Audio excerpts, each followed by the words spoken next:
So Krujë is nestled halfway up a mountain. We're already quite high here, and it's a few more meters up to Krujë. And it's from this fortress that Scanderbeg, against overwhelming odds, was able to defend his castle against 3 major sieges from the Ottomans. It never fell while he was in charge. This was because of his guerrilla tactics, his alliances. He was very diplomatic, and also he had a superior knowledge of the terrain. This gave him an enormous advantage over the Ottomans. So in 1443, the Ottomans were dealt a crushing blow by the Hungarians at the Battle of Nëse, which is in present-day Serbia. Scanderbeg was part of that contingent, and he took the opportunity to defect from the Ottomans, and he took with him some Janissaries who were also Albanian. He never forgot his homeland, and he returned here to this castle to stand against the onslaught that was about to hit this country. At the time he arrived, there were many competing large families, all jostling for #1 position. And he knew that these divisions would not hold up against the Ottoman armies. So in 1444, he called a conference of Lezhë, which is a city just slightly north of Krujë. And there he made them all agree that they would share resources, share armies, and that he would be the #1 amongst equals. In other words, he'd be the commander-in-chief of the armies. Everyone agreed, and they got ready for this large invasion that was about to happen. The Council of Lezhë laid down the foundations for what would be an alliance amongst these families for over the next 2 decades. This is the gate of his castle at Krujë. Let's go in and have a look.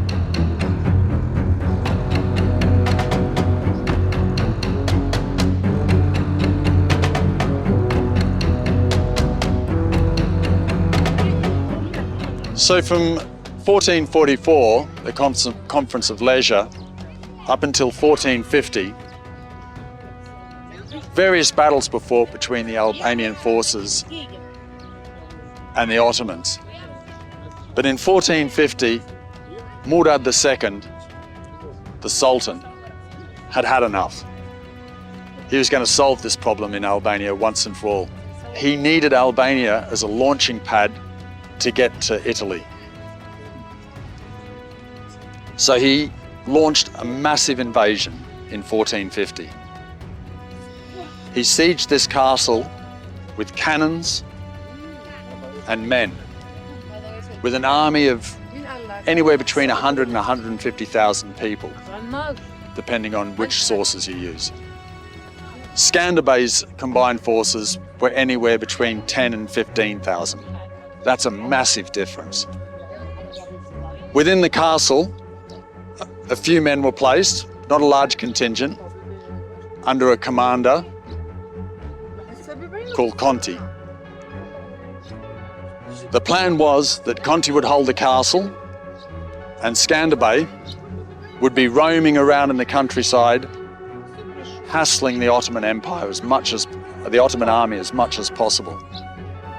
He retreated to a mountain behind this large one behind us that gave him commanding views of the plains, and he could see what the Ottomans were doing, and he would attack where he thought there was a weakness.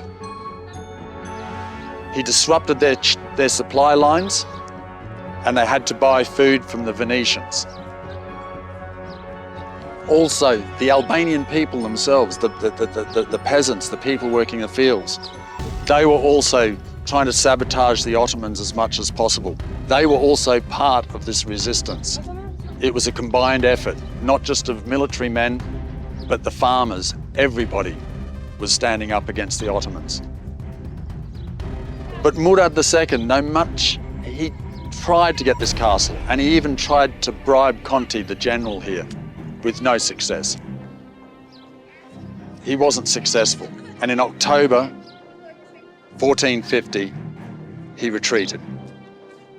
This first victory of Scanderbeg was really important because it solidified him in the eyes of his people and also foreign international supporters that he could do this job, that he was a good general, he was a great general, and that he could bring the fight to the Ottomans.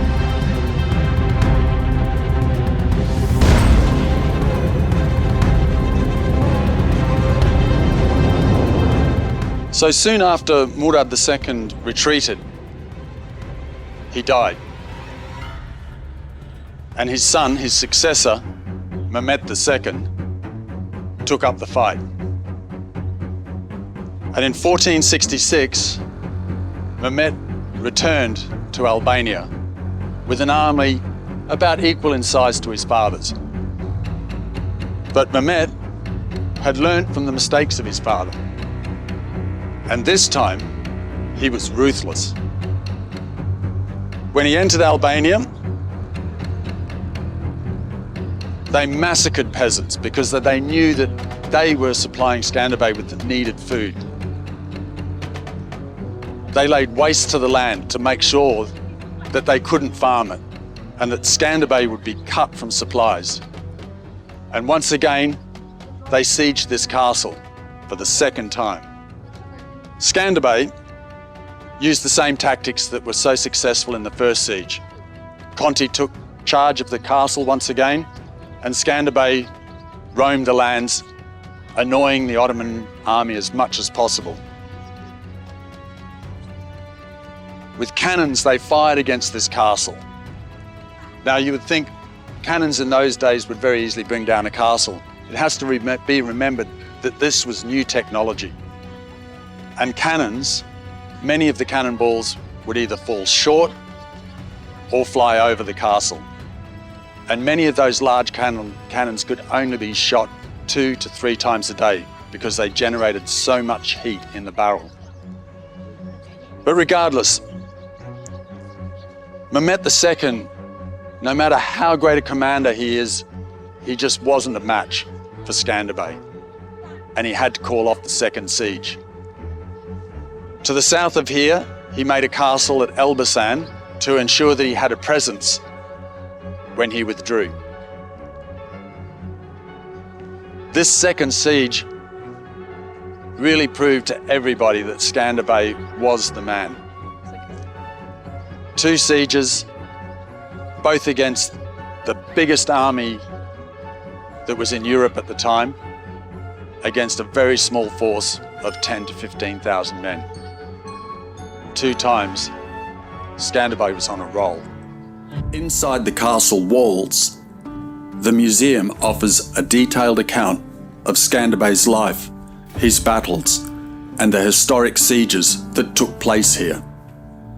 In 1467, Mehmet II launched a third offensive against Krujë, hoping to crush the Albanian resistance. Despite Albania's exhaustion and limited resources, the castle held, and Scanderbeg's hit and run tactics kept the Ottomans at bay. Though some aid arrived from European allies, it wasn't enough to shift the balance. By year's end, disease and shortages forced the Ottomans to withdraw. Scanderbeg's third victory came at great cost. He died shortly after, in 1468, and Albania stood exposed to future Ottoman invasions. With Scanderbeg's death, Krujë was severely weakened, and the Ottomans launched their final siege on this castle and was successful in 1478. Without his leadership and being worn down by continual sieges by the Ottomans, the Albanians had no chance of holding this very important strategic position. And this marked the beginning of centuries of rule of the Ottomans in this area of the Balkans. Yet Scanderbeg's legacy lives on. His courage, loyalty, valour, strategy and patriotism has inspired generations. And with such virtues, it's no wonder that he is Albania's national hero. Yet most enduring of all is his banner, the double-headed eagle on a red background, which became Albania's national flag.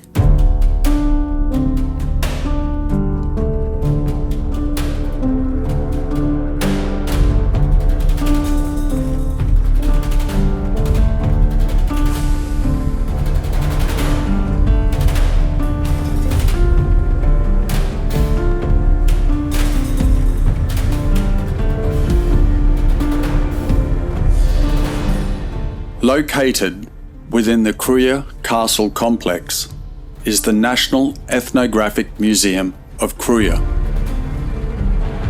Housed in an 18th century Ottoman residency once owned by the Toptani family, the building showcases traditional architecture with its closed porch, courtyard, and stone staircase.